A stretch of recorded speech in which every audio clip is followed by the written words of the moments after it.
your experience of it? I am not an artist, and to the eye to be able to see what it's going to become before, when you're just starting out, especially with sand, I can't even imagine coming up with that type of stuff. Yeah. And he will. He'd love to. Tell us a little bit about visual homiletics, about your concept. Yeah.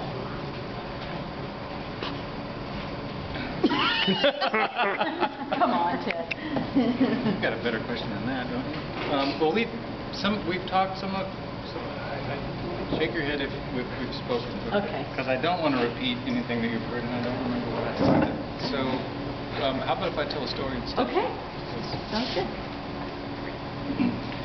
The opening for the baptismal shore, I was going to do, had in my head that I would do the points of a compass in the sand with the baptismal bowl sitting in the middle of that.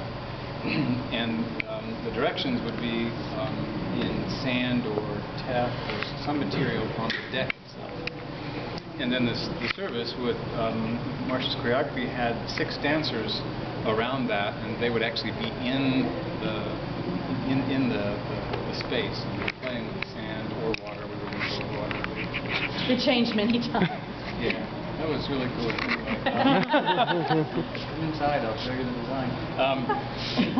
So here were these points of, and you don't know where this is going. So here are the points of the compass, right? And the dancers would come in, and they would then deconstruct my work, quite on purpose. I mean, I spoke with them. I said, I want this. I don't want us to know where east is. I don't want us to know where north is.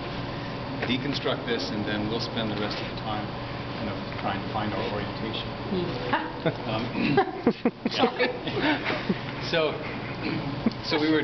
The dancers are young, and I wanted to make sure that they had permission to just really, get in there and do it. So I said to Marcia, I'll do one before, and the rehearsal was right before the service. I'll do a sand painting before, have them practice what it's like to really get in there, and then I'll reconstruct it.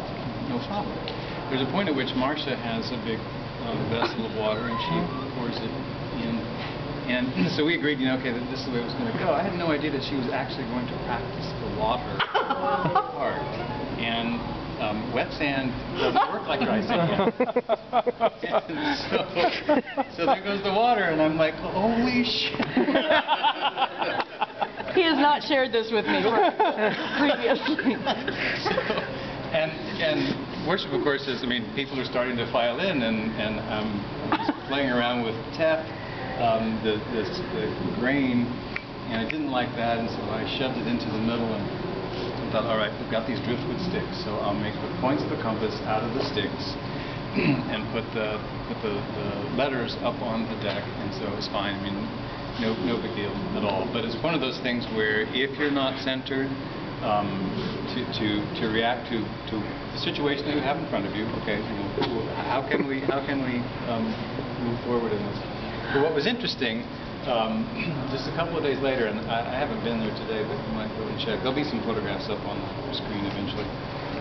I was standing there yesterday morning at the font, and I was looking right there at the bowl, and I noticed these little green shoots. There's growth coming up out of this desert, out of this sand. Apparently the teff that I had scattered, because I didn't like the way it was forming the letters, I went with blue sand instead. The teff got in with Marcia's water, and we're having a crop now. We're growing. We're growing things back here. Which will burn in the last service, right? So anyway, we figure it's a sign the church is not dead yet. Yeah. Or at least the spirit. At least the spirit. Yeah, the church maybe is the spirit. Yeah, exactly. I'm sorry. It's fine. Had that not happened, it's an example for me of the things that you plan. They might be good, they might be wonderful, and I think I shared with some of you the vision when we were going to have 18 inches of water, and how that was, they had variable speed pumps, and so it was going to move kind of slowly, and then when things got nasty, it was going to up the speed a little bit, and was going to have a projection of the earth down on these floating things, so we would see all good and wonderful, but water is very expensive, and so, I think the task is, I think, to be faithful with what's right in front of you, and so, I mean, no need to apologize because I think we did. I think we were faithful to it. So you needed to know what that water did. I needed to use sticks. That's right. It was meant to be. John, anything?